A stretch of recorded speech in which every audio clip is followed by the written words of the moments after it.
The Gina and Matty podcast. The only person we speak to, unless he's away, then we speak to Stephen Fennick. It is Trevor Long. Let's talk about super funds. A real light and breezy topic for 626. What is going on with the super funds?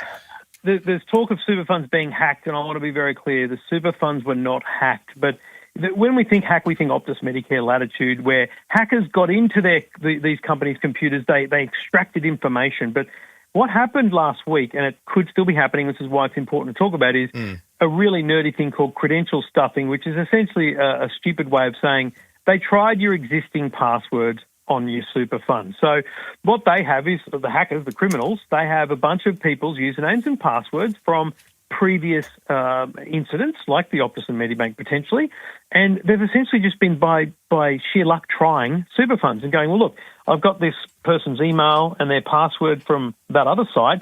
I'm going to go to Australian Super. I'm going to go to this. I'm going to keep logging in and trying to log in to see if you have used the same password, because breaking news, people, toot your horns, you've got the same password. We know you're doing it, and this is why you shouldn't do it. This is why for your bank, for your email, for your super fund, for anything that is volatile and anything that is critical, you should have a unique and strong password for that site and that site only. So, no hack, but a real worry for people with big super funds, and especially those that are older. What's a bigger threat to our super, Trump's tariffs or the cyber criminals?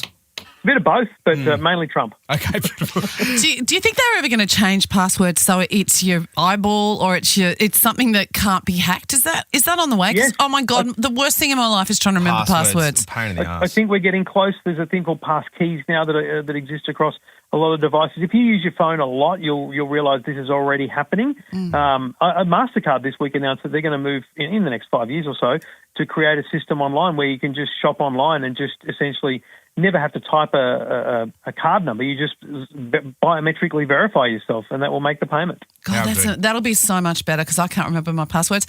I want to ask you, Trev, about the robot vacuum that'll pick up your dirty socks, because my house, Trev, there's every morning when I come out, there's dirty socks, and it really this could be either like marriage saving at our place. What's the point of having a robot vacuum if you have to clean up before the robot vacuum goes out? Exactly. That's been my argument for some time, but we've been working around that. But the Robo-Rock Zaros Z70, I saw this in Las Vegas in January when it was announced, and I thought, cool, but will it ever be a product? Well, it is, because they're taking pre-orders now. This thing has a robot arm built into it, so when it sees an obstacle, it will get its little arm out, it'll pick it up, it'll take it to a location that you determine is the drop spot. So you could theoretically come home after a long day at work and find a big pile of socks that the robot has cleaned up, and the floors are clean. The only problem is it's the most expensive robot vacuum I've ever seen at $4,000, and I, for one, can't even justify that. Wow. You could pay a cleaner to come and pick up the socks for you first. Yeah, you still got to clean up before the cleaners come. That's true. Absolutely. That happens in my house. I'd pay $4,000 for one that could find the odd missing socks. That would be amazing in our joint. Trev, you're having a couple of weeks off. Have a great holiday. We're going to be joined by your mate from your Two Blokes Talking Tech podcast, Stephen Fennick, next week on the show. We'll chat to you in about a fortnight, mate. Enjoy your break. You've been hell. I'll see you in a few weeks. Gina and Matty. We got treats in the studio at the moment, because if you've been listening to the show for a little while, you know that I had a bit of an obsession with the Ninja Slushie. Now, Ninja is it's the brand. They make sort of like it's like high-powered blenders, like the NutriBullet style, fantastic, air fryers. They've got a whole bunch of stuff. They've got this smoker that I found the other day online. I'm like, oh my gosh, that's like a barbecue smoker. And anyway, I've got to control myself. But the Ninja Slushie is this kitchen appliance which has taken the country by storm. When it got its first release, I think it might have been December, 50,000 people went on a wait list for it, and then when those 50,000 people got theirs, it was sold out around the country, and only recently has it come back into stock. I was really keen on getting one. My wife was a little hesitant. There is a price point attached to it. I think it's $500. Cost of living. She's like, is it really, it's something that we should be purchasing right now? And I'm like, yes, it is. And she's like, I don't know if it is.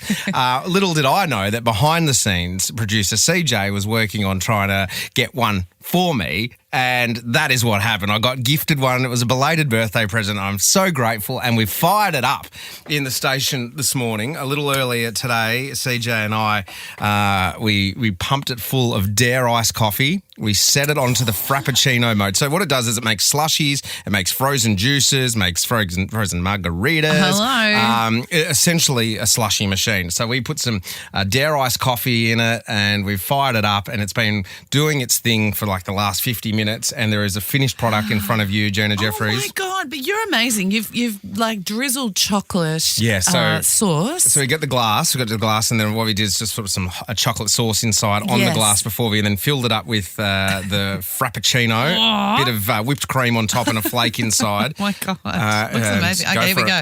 On-air review, Gina Jeffries. Oh, my God. Oh, yum. How good is it? It tastes like a coffee ice block kind of almost.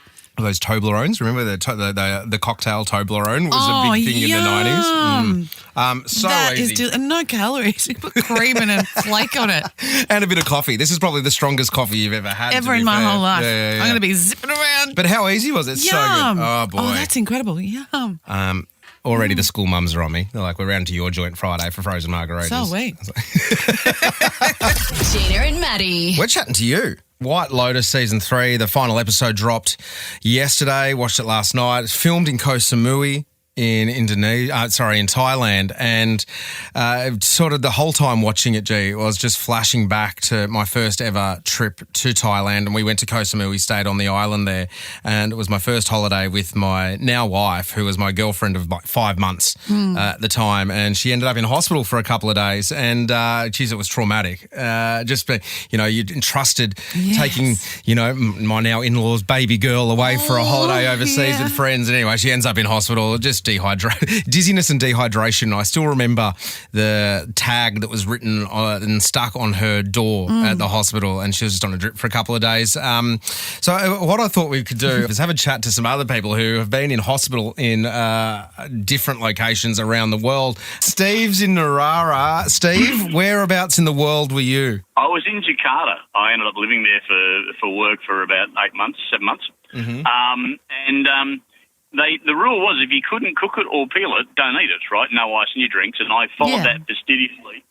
Still ended up with the worst case of vomiting and diarrhea I've ever had in my entire life. I've never had it since, never had it, Steve, was it at the same time?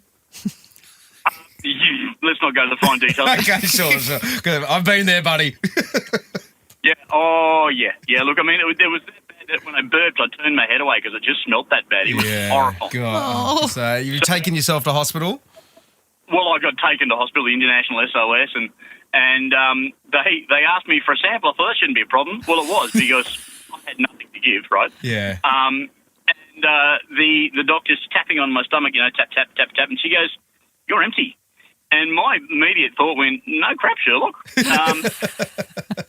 I didn't say it because I thought, A, it's not going to translate into Bahasa, and the degree of irony involved in that is just amazing. So the fix was 4 litres of saline, Salon, and the Universal Indonesian Panacea, which is a cup of sweet tea. Oh, beautiful. And then you're back ready to go after getting all that pumped into you, mate. I've got to admit, by that afternoon, wow. It made a startling effect on me. But I've been very, very careful with all foods overseas. Oh, yes. So what was that rule again for anyone who is travelling? What was your rule at the beginning there? If you can't peel it or cook it, don't eat it. Yep. And no ice in your drinks. No, love that, Steve. Really appreciate the story and share, mate. Let's go to Erin in Long Jetty. Where in the world were you, Erin? I was actually on the Greek island of Santorini. Oh, hello. Were you saying in one of those fancy, like, white concrete places that overlook the water?